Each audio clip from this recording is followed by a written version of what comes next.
Chapter 10. Course Correction. Yeah, it's a good thing they aren't paying me to agree with them. Holy flame my ass. Fireworks. Pinky Bell, no, Silver Bell. I really should think of her as Silver Bell. Called it fireworks. She had been saving it until her Pinkie Pie Museum collection was complete. Of course, if you were going to throw a party to end all parties, you would need fireworks. Is that what I think it is? Railwright moaned, staring at the strange object full of pulsing, twisting colors from the open barn door. Not willing to take a step inside. Outside, beyond him, I could see Ditzy Doo helping the little filly into her delivery wagon.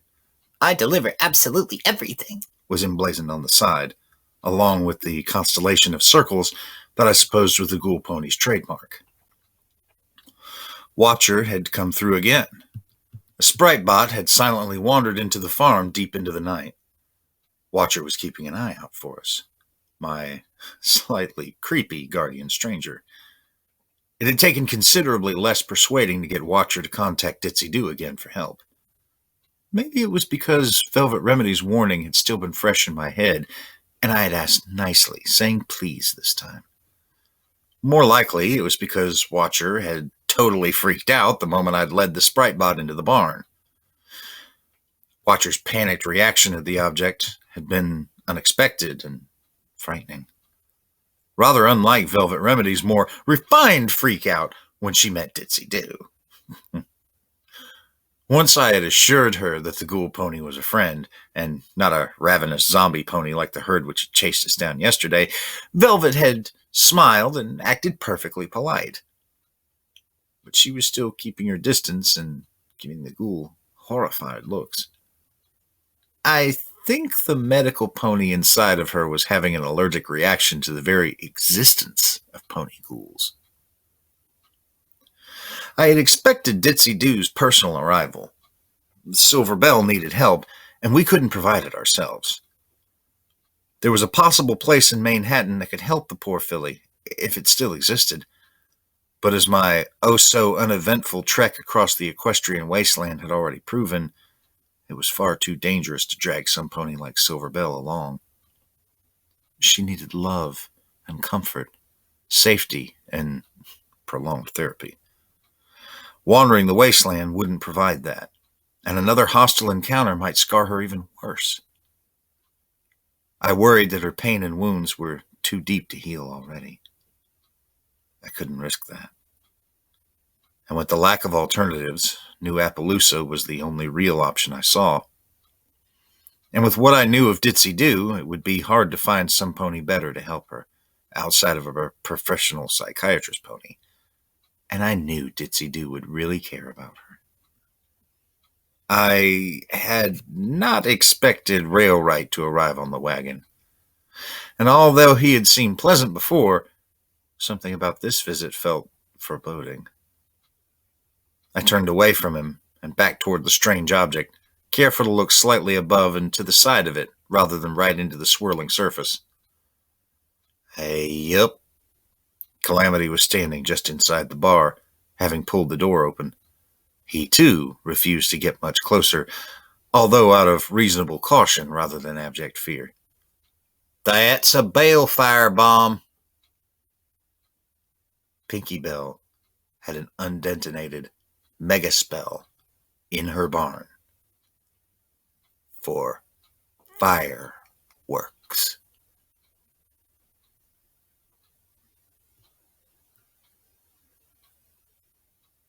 Shafts of pure sunlight pierced the air from hundreds of tiny breaks in the omnipresent cloud cover. It was like the night I first stepped out of Stable 2, only instead of a fathomless abyss sprinkled with stars, what shone through above was a sky of the most beautiful blue. I wanted that sky so badly. But the breaks closed up even faster than they appeared. By noon, the gray covering would be solid again. Ditsy Doo had wrapped Silver Bell in a blanket and was strapping herself to the front of the wagon with practiced ease. She caught me watching her and smiled back, her one odd eye rolling up. I tried not to shudder at that and gave her my best smile back, then cast a mildly reproachful gaze toward the stack of barrels that Velvet Remedy was trying to remain in the vicinity of without actually hiding. "So, what in tarnation you plan to do with that thing?" Calamity was asking Railright as they clopped away from the barn. "I'd suggest collapsing the barn on it, but that might set it off.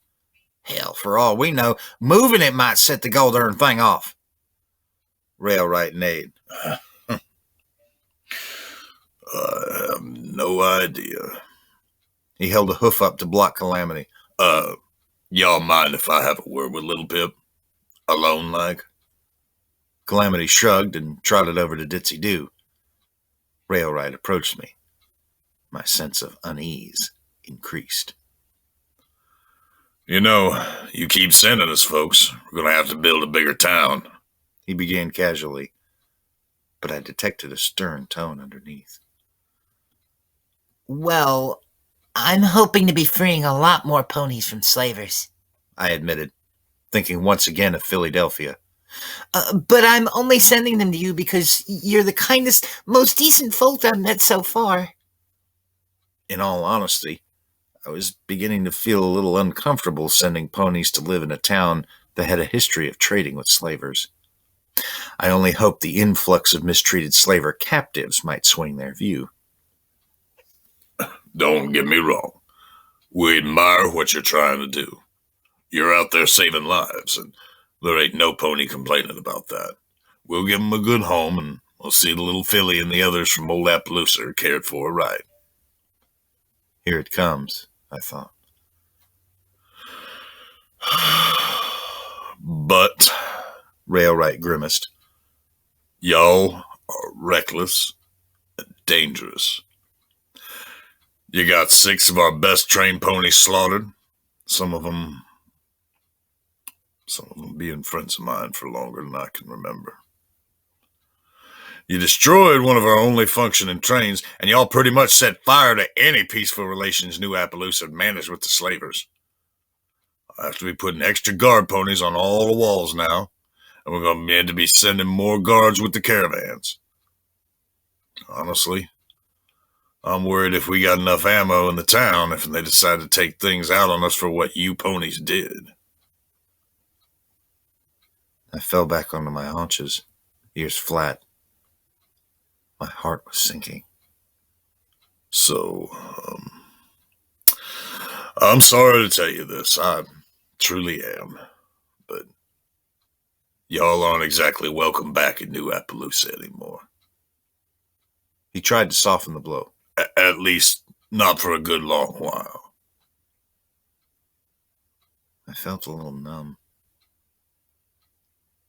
Railright glanced over his flank to where Ditsy Doo and Calamity were stomping hooves, bartering over the scavenged goods that had begun to weigh down our saddlebags. He then rolled his gaze back to me.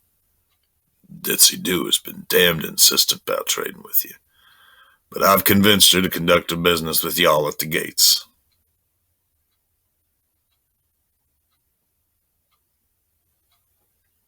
The cloud ceiling had fully mended itself, casting the equestrian wasteland once again into a dreary gray. Velvet Remedy and Calamity trotted ahead of me, deep in discussion over song lyrics. Velvet had somehow managed to persuade Calamity to try a duet with her. My heart felt like lead. But I was surprised that Railright's news didn't hurt a lot more. I didn't feel like a rug had been pulled out from under me. In my mind, I'd forged no real ties to New Appaloosa. Save perhaps a fond respect for the author of the Wasteland Survival Guide. I'd never considered making it my home, particularly not after learning why Calamity had refused to make it his. So I was no more adrift now than I had been last night. I checked my pip-buck. Its auto map had several new locations flagged now, including the one towards which we were traveling. Manhattan. Calamity had bartered quite well, gaining us medical supplies, food, canteens, and even ammo for little Macintosh. He had also bartered to let us look over some maps from Ditsy Doo, recording the information in my pip-buck. It was from those maps that I had obtained markers for Manhattan, which was less than a week's trot, and Philadelphia, which was not. The Bell farmhouse had possessed a small water purifier, allowing us to fill our canteens for the long walk ahead. Silver Bell was leaving behind her Pinkie Pie museum. I had asked her permission, very quietly, to look at her party time menthol's recipe. It was now stored in my pip-buck. For some reason, I hadn't felt like mentioning that to the others yet. Fatigue was beginning to take its toll on all of us. We hadn't slept, staying with Silver Bell until Ditsy Doo arrived.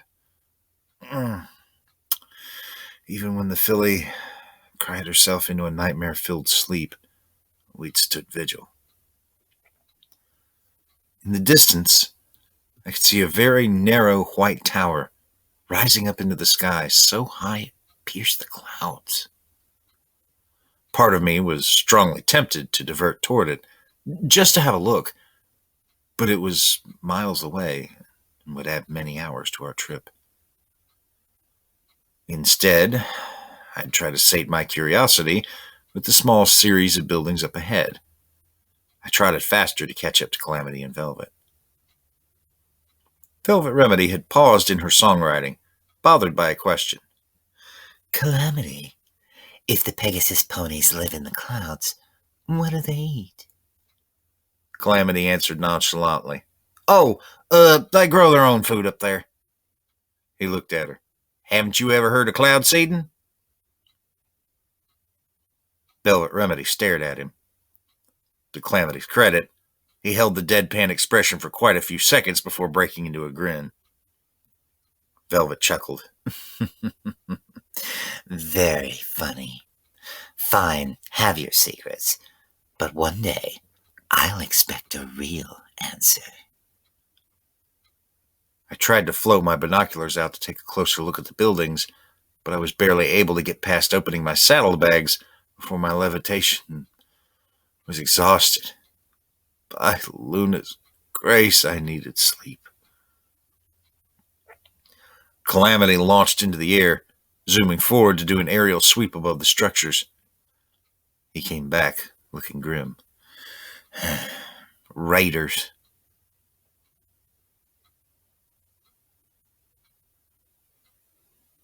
Blam!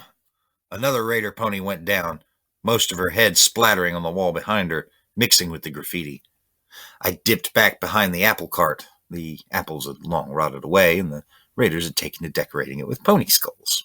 Lovely. Little Macintosh had 2 more shots left. I had more bullets, but I wasn't quite sure how to reload it without relying on my magic. It was strange enough firing the gun in my teeth. Velvet Remedy crouched beside me, tending to a gash in Calamity's side. To her credit, she'd actually tried to talk to the raiders. They returned her hello with some extremely perverted suggestions, at least one of which involved necrophilia. Ugh. That's when Calamity started picking off the ponies who had taken sniping positions on the roofs. Hook me to the cart, Calamity insisted. Excuse me? Velvet looked at him questioningly. Calamity hoof-tapped the apple cart. Instead of hiding behind it, let's use it. Hook me up and climb in. I looked between the cart and Calamity. Whoa, wait. You mean you're going to pull us through the air as we shoot these guys? You can do that? Yep. I blinked. It would certainly make for novel combat. I nodded to Velvet, and she began strapping Calamity in. Moments later, we were in the air. Whew! It was exhilarating. The wind blowing through my coat, the ground no longer holding me. It was like falling, only fun. A little bit terrifying, but fun. Don't you forget to shoot back! Calamity called out, realizing that I was enraptured by the experience. A raider pony's bullet thudded into the bottom of the wagon. I suspect it hadn't been the first. My mind snapped back to the battle, and I took aim. Blam! Down went another raider pony. I lined up on a third with the scope and tongued the trigger. My target fell, blood pooling under him. This was almost too easy. Only now, I had to reload or switch weapons. The combat shotgun was going to be useless at this range, and I had lost my assault rifle in the train battle. That left the sniper rifle, a weapon so large it required either telekinesis or a mounting to fire. I looked at the cart, figuring I could brace it on the posts. Whoa! Calamity shouted as the sky filled with bullets, one coming close enough to scrape his battle saddle. Pesky varmint! Little Pip, see if you can't take that one hiding behind them mailboxes. I'll bank so's you can get a better shot. I lined up the sniper rifle, bracing it as best I could, then aimed down the scope as Calamity swung the cart around. I spotted the raider unicorn, an ugly mare with only scraps of purple left in her mane. She was mostly protected behind the row of mailboxes, floating a scoped assault carbine, a serious upgrade to the assault rifle I'd used before. I held my tongue until Calamity's maneuvering gave me a better shot. The raider dived almost fully into view, unleashing a torrent of bullets up at us. Slipping into the targeting nirvana of Sats, I barely noticed Calamity's cry as I tongued the trigger and sent the raider to the goddess's judgment. I felt the wagon tilt dangerously. Calamity! Velvet Remedy cried out beside me. The wagon turned sharply in the air. I gasped. Calamity had been shot, clean through his right wing. The wing was seeping blood, and he grunted in agony as he tried to keep the wagon aloft. I'm sorry, folks, he whinnied painfully. Y'all might experience some turbulence. The wagon dropped 5 feet, eliciting a yelp from both Velvet Remedy and myself. Calamity caught the fall, pulling up, trying to make it to the roof of the most intact building. He made it. Mostly. My friend crashed down onto the roof hard, skidding across along the broken tiling, the wagon slamming down behind him at a bad angle, one of the wheels snapping off as it threw Velvet Remedy and me. I found myself airborne in the not-fun falling way. I hit the roof once, bouncing, pain bursting in my shoulder, and flew into a pile of crates and ammo boxes, the former splintering on impact. I looked up in time to see the apple cart roll over Calamity, jolting off the lip of the roof with a loud crack, and proceed over the edge, dragging Calamity along with it. Blood smeared the rooftop from his shot wing. The wounded Pegasus gasped and kicked out with his legs, catching and bracing himself against the lip of the roof. He stopped, trembling, the weight of the wagon pulling at him through the still mostly intact harness. Help! Velvet Remedy moaned nearby. The lucky mare had managed to land face first on a nice, soft mattress. Raider bedding. On second thought, perhaps not so lucky. I pulled myself to my hooves, wincing in pain from splinters and scrapes and a brutal bruise in my shoulder, and dashed toward Calamity. Velvet galloped past me, her longer legs carrying her to the Pegasus' side, where she started biting at the restrained harness. I swiftly joined her. Calamity groaned. After only a very few long seconds, harness cut. The cart fell down the side of the building and smashed on the fragments of the sidewalk below.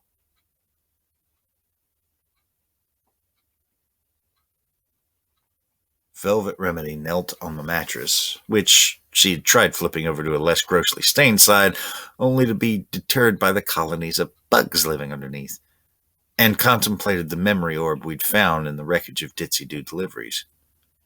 She hadn't actually played it yet. Velvet had taken care in cleaning and mending Calamity's wounded wing as best she could, then wrapping it in healing bandages, assuring the Pegasus that he would be ready to fly again by the next morning, presuming, of course, that he follow her advice and stay earthbound until he could get some rest. Likewise, she treated the rest of our injuries with healing potions and poultices. Once again, Our medical supplies had been reduced below what I would have wanted.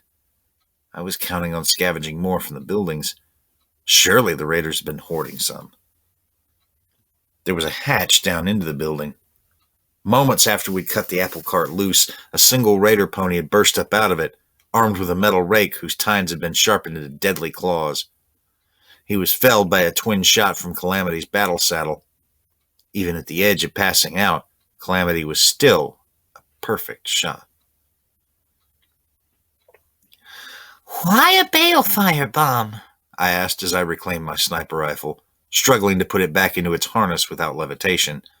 It turned out that reloading bullets into Little Macintosh had been within my capabilities still, but only so long as the beautiful gun was held in my mouth. My companions both looked up, startled. I clarified. I mean, why was it a bomb? I thought mega spells were cast. Calamity, who had curled up under the roof's hatch, simultaneously resting and keeping guard, answered. The unicorn ponies cast spells. Zebras did not. They mixed their magics into potions and phylacteries and fetishes. Their mega spells were either worked into enchanted missiles, like the one which obliterated Cloudsdale, or snuck into population centers and detonated, like the balefire bomb which annihilated Manhattan. I nodded at that and turned my attention to pulling ammo from the raiders' ammo boxes. One lockbox provided me with several grenades. Nice. Looking up to Calamity. Ready to brave the building? I was hoping that all the raiders were already dealt with and we could scavenge freely, but that was probably wishful thinking. Calamity nodded, getting onto his hooves. Velvet Remedy got up, moving past me toward the hatch. I leaned forward and bit the end of Velvet Remedy's tail, trying not to think of what it tasted like, and reined in her forward trot. Stay here, I whispered. Let us scout it first. Velvet nickered at me unappreciatively, but stopped. Calamity gripped the hatch handle with his teeth and flapped his wings, getting a disapproving sigh from Velvet Remedy, pulling it open. The warm, flickering light and acrid smoke of burning trash barrels greeted us. Crouching down, I made my way down the stairs. Calamity followed. There were 3 raider ponies inside, barricaded and waiting nervously for us to show ourselves. I waved Calamity back, then backed up myself. A moment later, I sent several of my new grenades down to see them. Oh, fuck! Came a voice from below, followed by 3 rapid explosions, then a silence marred only by the sound of falling debris. Creeping back down, I found 3 bloody corpses and a hell of a mess. The rest of the building was raider-free, although Calamity and I had to clear a few tripwires and disarm a bouquet of grenades hanging over the front door before I was ready to declare the building safe for looting. Sadly, neither Calamity nor I had the sort of finesse with explosives and traps that would allow us to safely collect the grenades. Disarming the grenade bouquet was done at a distance and involved a thrown bucket and a lot of running. I returned to the stair, calling Velvet Remedy down. Oh, I can come down now? How nice. Velvet gave me a flat expression and trotted down past me. Crap. Below, I heard her sucking a breath at the slaughter. I closed my eyes, wincing, then opened them and walked down after her.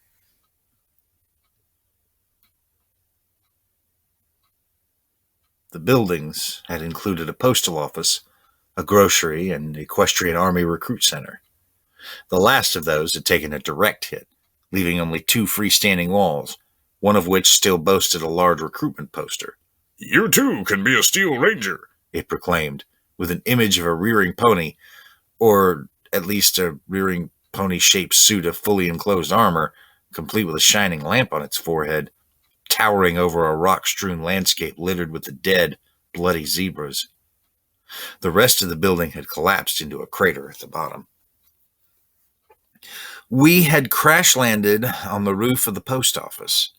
It turned out to be the most scavenge-worthy, as the raiders had stored everything from cartons of cigarettes to the most of the various odds and ends I'd need to build a poison needle gun. No medical supplies, however.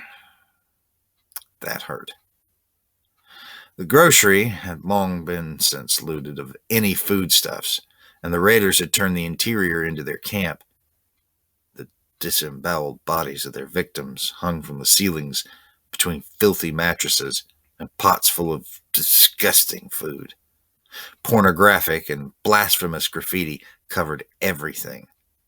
Velvet had insisted on coming into the grocery, despite our warnings, but swiftly fled, vomiting into one of the mailboxes across the street. Trotting to the corpse of the unicorn, I picked up the assault carbine with my teeth and struggled to put it into my saddlebags before giving up and carrying it around my neck by the strap, along with my canteens. Calamity had stripped the other raider ponies of weapons and goods, leaving their barding behind, and now he was tearing apart their firearms and rebuilding better ones using the best parts. I trotted over to watch him. I had done the same thing before, but he was much better at it. Velvet Remedy, looking a little worse for the wear, called out to me as she trotted up. There's a safe in the crater that still looks intact, dear. Do you want to have a go at it? I let her lead the way. Mercifully, bobby pin and screwdriver was still within my abilities. As I tried to pick the lock, I asked Velvet, We need a place to rest. What do you think of sleeping here? In a raider town? She asked incredulously. Have you seen their decor? Beyond being unbelievably disgusting, it's exceptionally unhealthy. I half suspect the reason they're such easy targets for you two was they were all impaired from disease. No offense. I nickered and focused on the safe. Besides, there could be more out, raiding. Do you really want to be asleep here when they come back? She had a good point. As tired as I was, this was a horrible place to bed down. The safe opened with a click. Looking inside, I found another stealth buck and a copy of Zebra Infiltration Tactics, Know Your Enemy, as well as several badly aged documents and a number of slightly glowing magical energy grenades. A recorded message was tucked into the back. I downloaded it to my pip-buck and listened.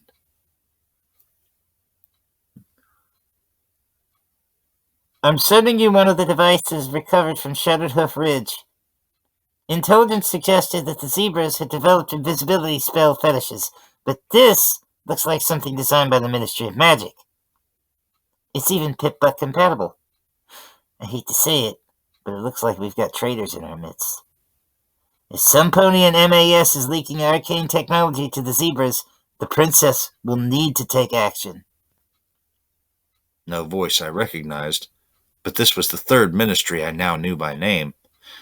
Third of 6. 6 heroic best friends, 6 ministries. The Ministry of Morale and the Ministry of Peace were the only others I knew anything about. Or were they? No, there was one other, although I hadn't learned its name. The orange bucking pony statuette was clearly one of the limited edition magical artifacts that Pinky, no, Silver Bell had told us about. The cutie mark of 3 apples was identical to the design on the handle of the little Macintosh.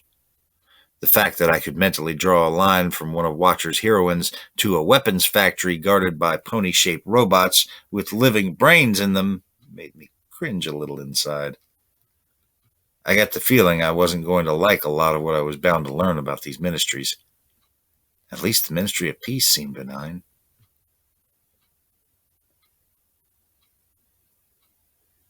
A curving set of train tracks cut a swath through the rolling, rocky hills and intersected with our path, so we had begun to follow it. It wasn't exactly the right direction, but it was close, and I suspected the tracks would wind slowly back, probably leading all the way to Manhattan. Plus, it had the benefit of being relatively flat. All the hills were stabbing me. No more living in this gilded cage, Velvet Remedy began to sing. Shackled to what is supposed to be. I am ready to exit this stage, for it's time for this bird to fly free. And we've been blinded, I've closed my eyes. Calamity stepped in. His voice was no match for Velvet Remedy's, but he carried a tune amazingly well. Seeing just what they told me to see. Time to get up and shake off the lies, break their rules, stretch my wings and just leave. Wow. For the second time that morning, I fell to my haunches, my mouth hanging open. Velvet Remedy and Calamity continued their song, unaware that I had stopped and was staring at them. I threw myself back to my hooves and trotted to catch up. There was a part of my spirit that was just welling with happiness, seeing my friends like this. A part of my mind that was in constant squee at hearing Velvet writing a new song. And there was an annoyingly earth ponyish part of me that insisted these two were alerting everything in our vicinity that we were here. I expected that Velvet Remedy didn't know any better. For having been in the wasteland several hours longer than I, she had less experience with traveling through it, and her mind seemed more inclined to other paths of thought. Calamity, on the other hoof, probably just didn't care. There weren't many threats out here that he couldn't just fly away from, and I assume he sometimes forgot he was traveling with 2 earthbound ponies. I studiously ignored that part of me. For now, the song was helping me keep my legs working. As we rounded a steep hill, Velvet Remedy and Calamity's song reached an abrupt end. I have no idea yet what to do for the bridge, Velvet admitted a little sheepishly. But the chorus is strong. Calamity agreed, having taken a real shine to the project. Spreading his wings, he swooped up to land on a tall rock jutting from the hilltop, then crouched down. Got something ahead. He glided back down to us.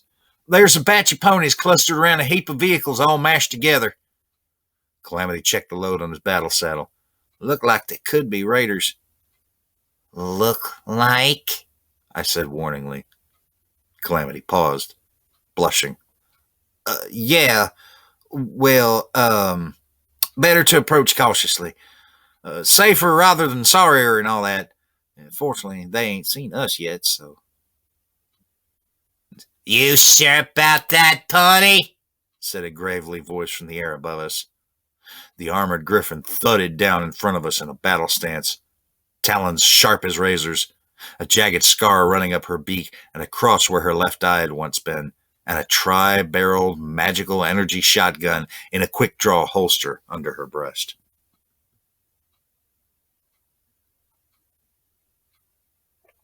The battle-scarred griffin was named God, and we were her guests.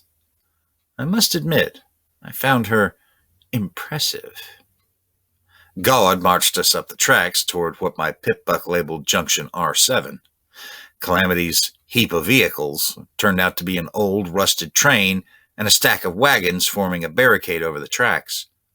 The train cars were strange. I had never seen cattle cars before. The wheels on the engine were missing. From the cactus vines growing over much of it, Junction 7 hadn't seen moving traffic for at least a decade. Ponies had converted the trapped train into a guard outpost. Rusty sheet metal formed sheltered huts jutting out from the wagon stack. From the stench of manure, the old switch house on the opposite side was their outhouse. Velvet Remedy lifted a hoof to her nose, eyes watering. Calamity noticed me eyeing the cattle cars. I've heard stories of slavers using those transport slaves long distances over the rails, he muttered, adding after a moment's thought, never seen it with my own eyes, though. Taking in the size of the cattle cars, then the number of them on this train, it struck me. That's a lot of slaves. On the other hoof, these ponies were certainly not using them for buying and selling of ponies. They were dressed in the same sort of makeshift armor that I had taken from the raiders, but a closer look revealed that several of them carried magical energy weapons of one sort or another, and as we neared, Most of those weapons were swiftly pointed at us. My ears flattened as I remembered one of the train ponies vaporized, leaving only glowing pink ash behind. It occurred to me only now that I had seen the same effect on my first day outside. The Watcher-controlled Sprite bot had used a similar weapon on the Bloat Sprite. So maybe the Sprite bots weren't entirely Earth Pony engineering after all. Despite our situation, my thoughts jumped track. What did Watcher say about Bloat Sprites? When you mix Parasprites and Tane, which is magical radiation, right? Or is it something different? Hoy! God called out. Let him pass. Me and these little ponies are gonna have a talk. Hooves raised in greeting, several ponies echoing, responding, "Hoys," before returning to what they had been doing before. One brown mare with a missing leg was using her peg to jam spark batteries into the array for the mounted multi-barrel magical energy cannon. A pink unicorn pony had several barrels stripped out of the cannon and was cleaning them with his horn. He moved slowly, like his motor skills were impaired, but his telekinetic horn work was fluid and precise. I could see old scars, dozens at least, probably over 100, all down his back and legs. He'd been whipped to the edge of death many times. I looked to my companions. Calamity had slowed down, giving the mounted weapon a curious eye. Velvet Remedy was more concerned, if not downright appalled, at the condition of some of the ponies. A half-starved foal trotted out of a shadowy alcove of rusted metal, carrying a canteen around his neck, which he offered to each of the half-dozen ponies I could spot. Velvet leaned close, whinnying nervously. What are we getting into? With talon and wing, God directed us into the single-passenger car on the train, nestled up against the crippled engine. From the reek of dander inside, this was clearly the house of God, or at least her office. Close up the door, she ordered a blue-coated earth pony as she stepped inside beside us. The door swung shut with a metallic squeal, and I could hear braces thudding into place. We were locked in with the Griffin. Ironically, in better circumstances, I realized this would be a big tactical mistake for her. 3 against 1, and at least 2 of us could handle ourselves in combat. It was odd and somewhat uncomfortable to think of myself as some pony who could face a fight with confidence. Not for the first time, I had to wonder if the wasteland was changing me for the better, or just changing me. Right now, however, with my levitation magic at its most feeble, we were probably hosed if these came to blows and guns. It was the same reasoning that had prompted me to accept God's invitation in the first place. Things hadn't changed. The room was sparsely furnished. Save for the desk with a glowing terminal and tattered black flag on the back wall, showing wicked talons coming out of the darkness.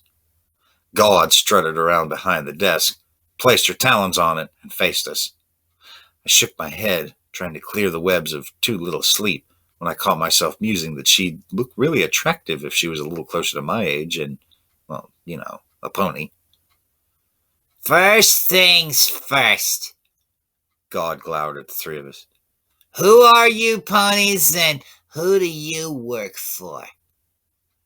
Calamity bristled. I could ask you the same thing. Mind your manners, Pegasus. You're in our territory and in my home. I ask, you answer.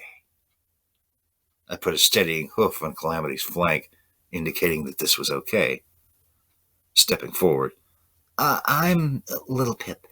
This is Calamity and Velvet Remedy. We're just passing through. We also had an increasingly desperate need for a place to sleep, but I wasn't going to reveal that, much less suggest we sleep anywhere near here. Did Mr. Topaz give you permission to cross our territory? Something made me suspect a trick question. But before I could formulate a strategic response, Velvet Remedy asked, Who's Mr. Topaz? The grizzled Griffin leaned over the desk and locked Velvet Remedy with her one good eye. Say again? She stared at Velvet appraisingly. Velvet Remedy stood up straight. You asked us about Mr. Topaz, some pony I've never heard of before. I asked you who that was. What's so difficult about that? I had to force myself not to face Hoof. However, God apparently saw something in Velvet that impressed her that the unicorn was sincere. The Griffin sat back. You really don't know, do you?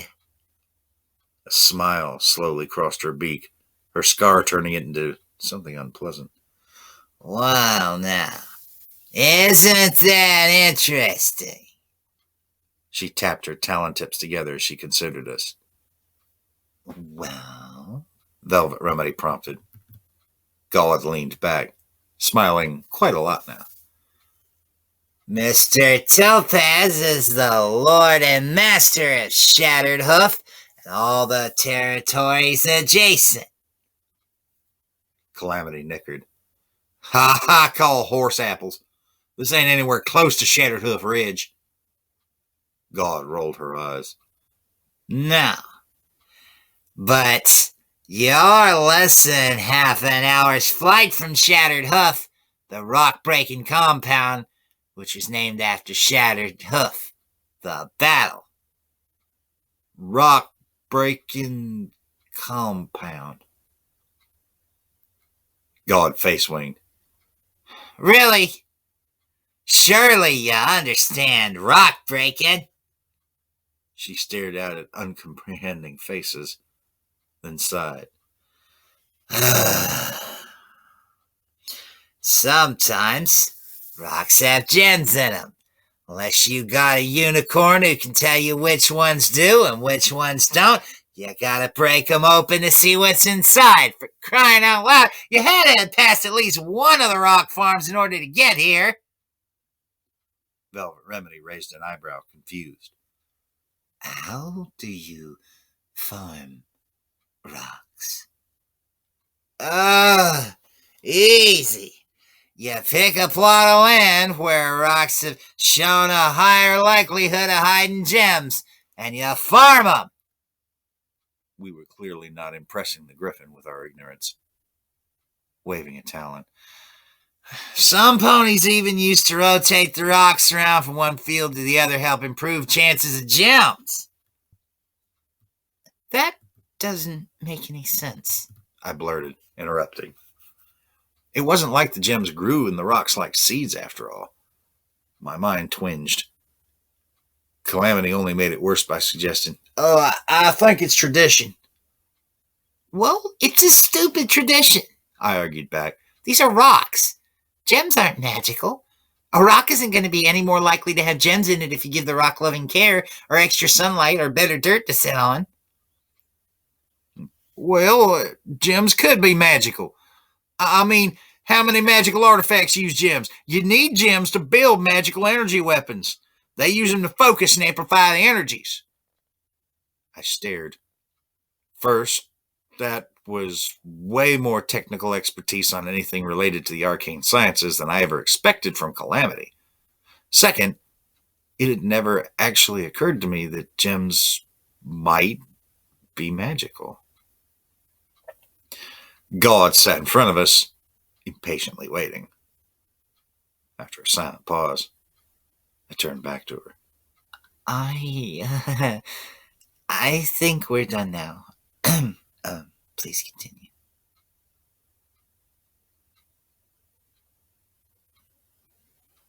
God had a job for us, promised bottle caps and safe passage in return.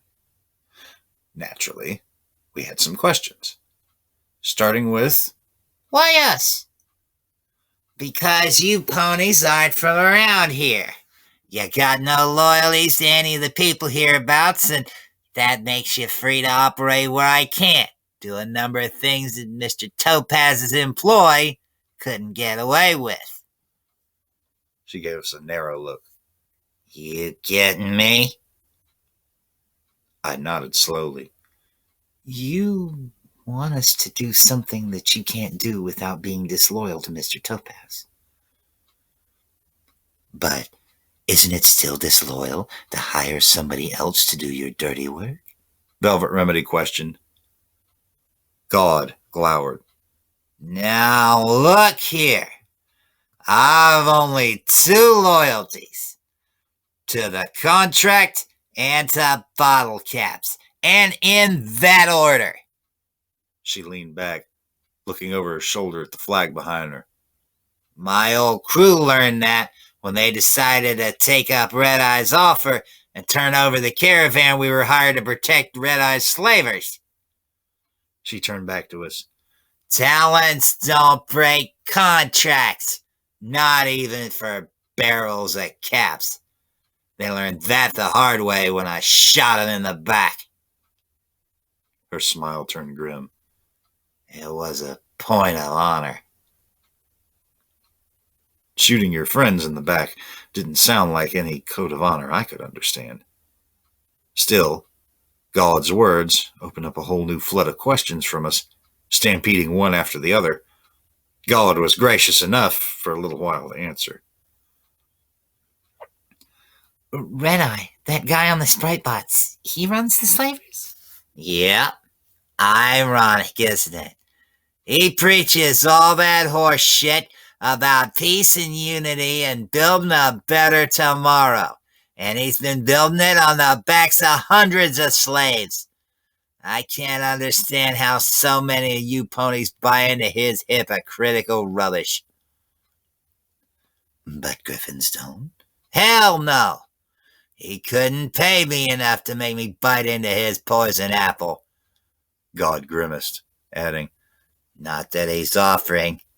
No unity for Griffins. We're just hired wings to him. And the Griffins will work for him? Yes. God seemed to take that as either offensive or stupid, or possibly offensively stupid. The Talons will work for whoever pays. Slavers, raiders, good little townsfolk, caravans, whoever's got the caps. We don't play politics, and we don't take sides. Unless, of course, it's in the contract. That's been the Griffin way for over 200 years. Red Eye, yeah, he gets that. Unlike some folk, he has no reservations about strengthening his forces with our kind. Talents?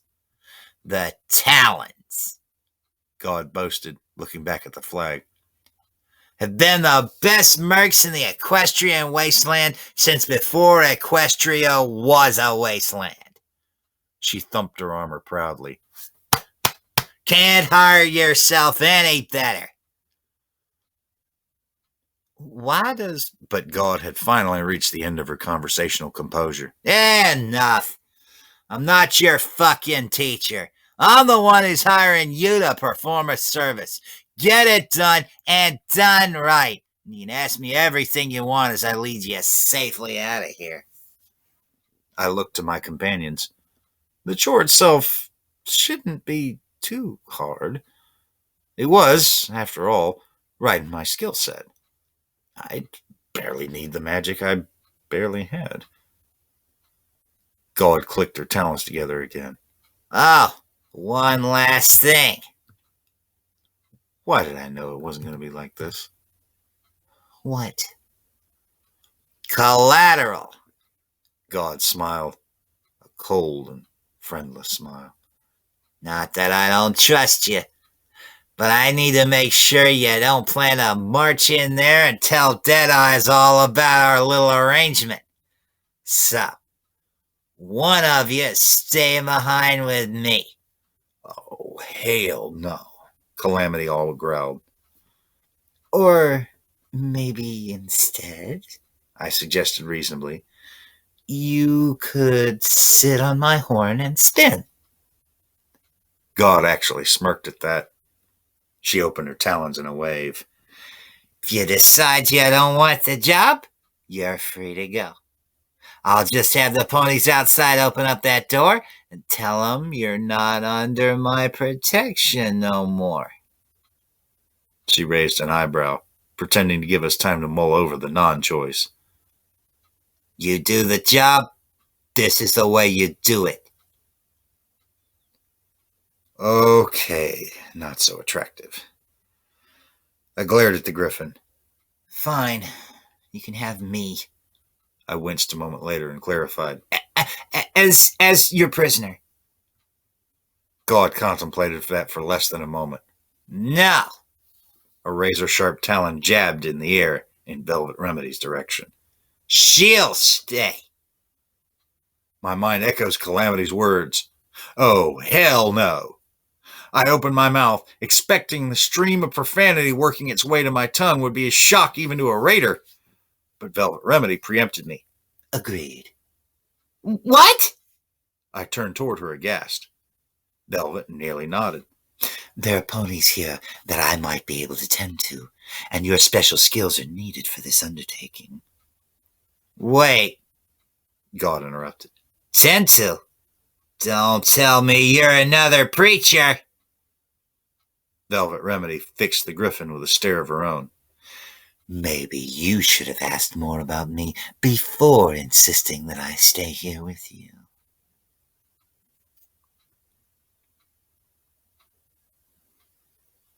Calamity passed me the binoculars and crouched down behind a formation of boulders lining the hilltop. I took them and looked down into a small, unnatural valley surrounded by ridges. Several rows of tracks cut through the valley, ending at the iron-gated mouth of a fortress. Walls of concrete and barred windows rose up from the ground surrounding a courtyard, most of which was barely visible through a roof of razor wire, although there was a gaping hole in the razor wire toward one side that some pony on a better day could drop boxcars through. The broken remains of a road, cut up by multiple concrete barriers, terminated at a second gate with thick metal beneath the watch of a guard tower. I could see a scarce few ponies walking between it and the towers. Shattered Hoof Re-Educational Stockyard. Reforming aberrant morality through hard work and loving care. We had been warned that the surrounding valley had been mined. The road would be a killing zone. And even if I went it alone with the stealth buck, I doubted I'd be able to get through that door. It looked like it only opened from the inside. If we were going to sneak in, there was only one way to go. I looked at Calamity and saw that he'd come to the same conclusion. I figure we'll wait till it gets a bit darker, then I'll fly you in. I nodded. Are you sure your wing's up for it? Calamity stretched out his bandaged wing and gave it a few flaps. Hey, yep, good to go. Take more than a bullet to take me out of the sky. He quickly added, when I'm not pulling an apple cart, at least. A shadow passed over his expression as he looked at his bandaged wing. Flying in still had risk. A dark, pony-shaped blotch against the sky. Some pony might spot that, particularly if they're on the lookout for griffins. I didn't want to risk Calamity getting shot again, and the stealth buck couldn't conceal both of us. I mulled over the problem until an idea struck me. It could help, but I hated asking Calamity to fly on his wounded wing, even if he had just suggested it. Calamity, remember those mattresses back at the grocery? I asked. An hour later, with the clouding sky darkening, Calamity gently circled down toward the huge hole in the razor wire above the rock-breaking yard. His forelegs wrapped around me, and I, in turn, strained my telekinesis to keep the cover sheet from one of the Raider outpost mattresses flying along beneath us. The mottled, mostly gray color of the rectangle camouflaged our shapes against the sky. Shattered Hoof had become the home of escaped slaves, many from the train that had been ambushed at Junction R7, who had turned to a life of raiding the local farms. The very idea made my stomach tighten.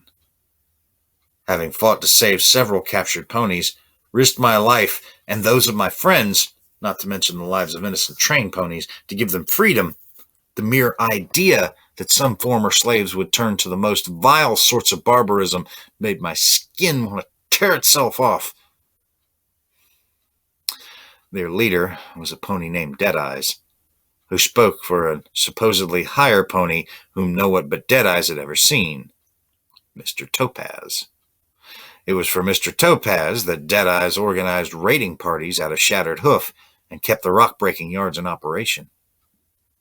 Inside that fortress, God had told us, secure in Deadeye's office, was a safe.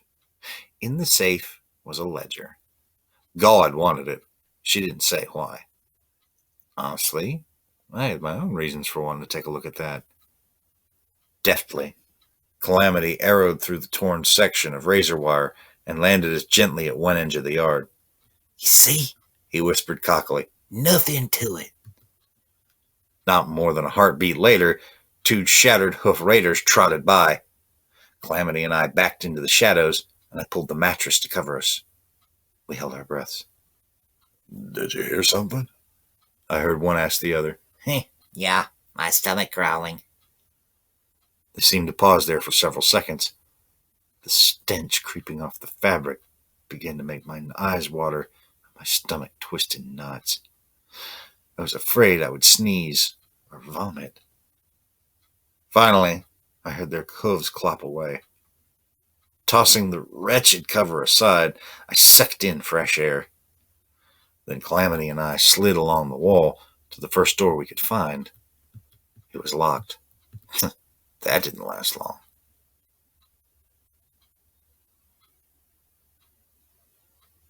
Not the safe you're supposed to be picking, Calamity commented as he stood guard by the door.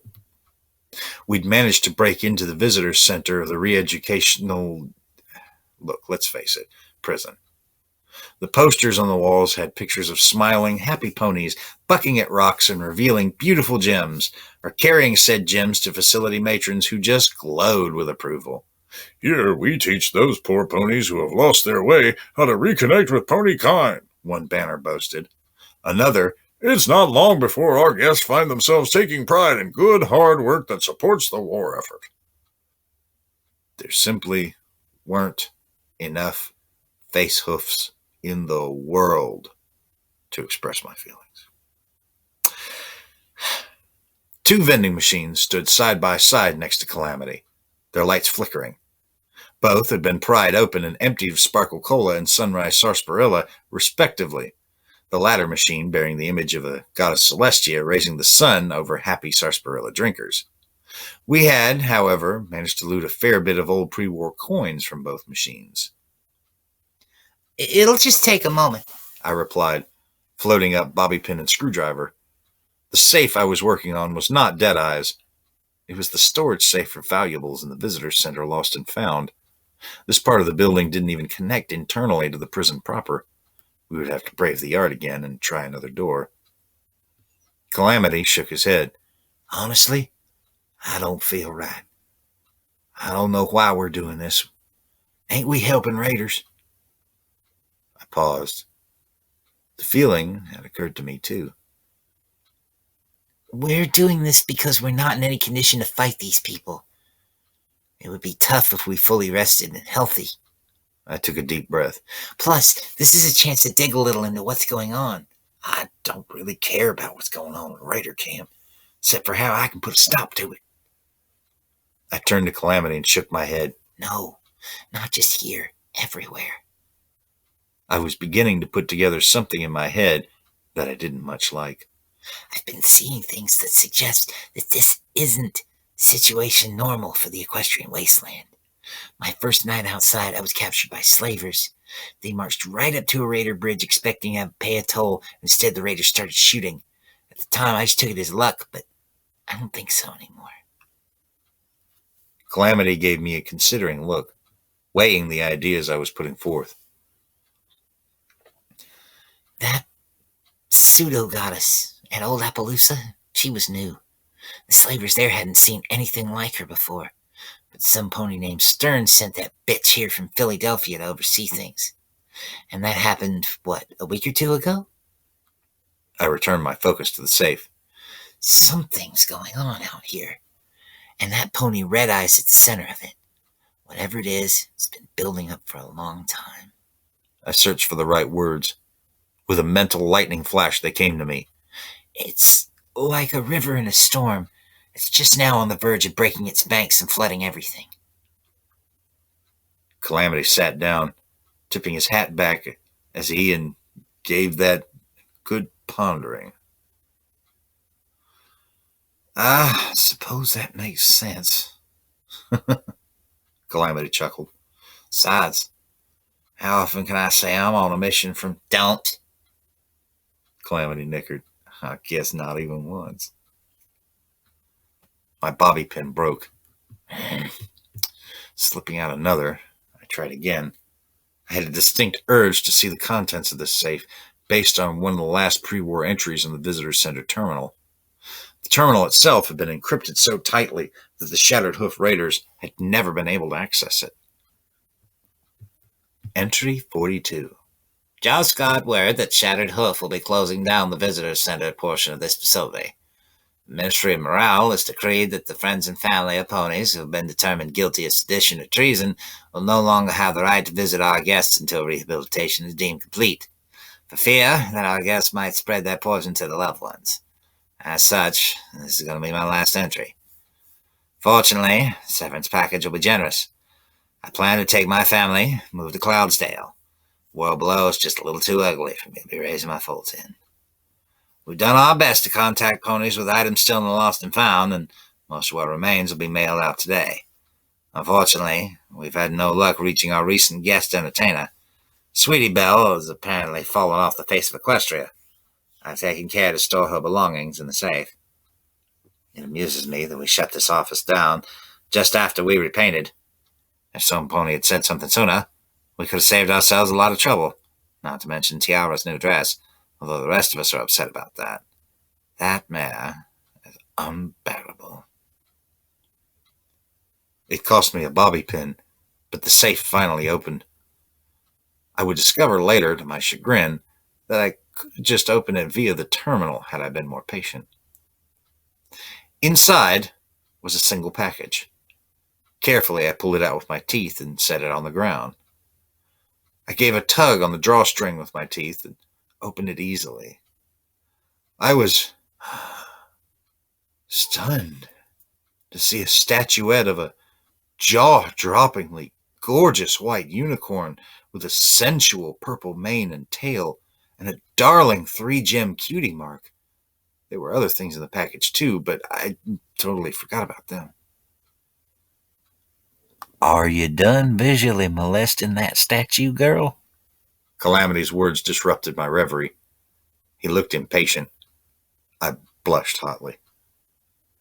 She's a looker, I'll give you that. But I'm guessing she wouldn't much appreciate the way you're looking at her. I was just looking.